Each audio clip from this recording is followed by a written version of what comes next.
we've mentioned the term unschooling or unschooled many times. Can you explain what that means? Because I think that's probably a new term for a lot of people.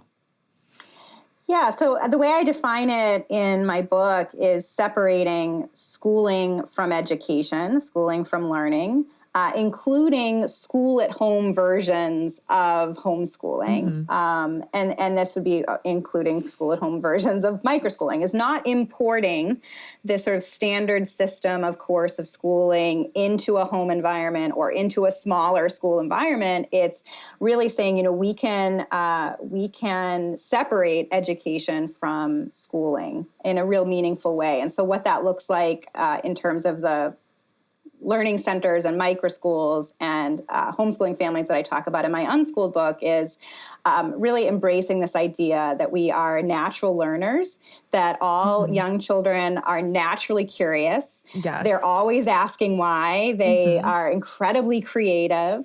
And that doesn't just stop when a child hits 5 or 6 years old and heads to kindergarten or first grade. It stops because of this kind of top-down coercive system of schooling that sends a message that, creativity and curiosity are liabilities, that, that conformity is valued more than originality.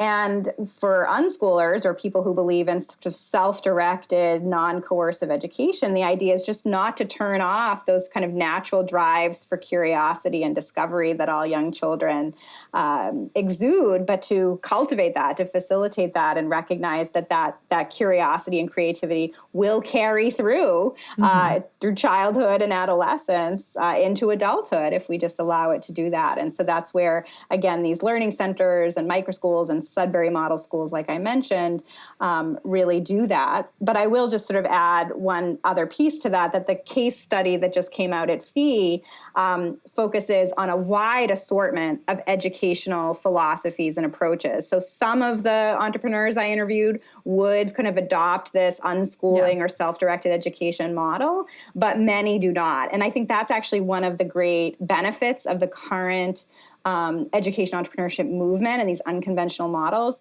is they're incredibly diverse in every way. Not only are their founders diverse, but their educational methodologies are diverse. So there's really something for every family's individual needs and preferences.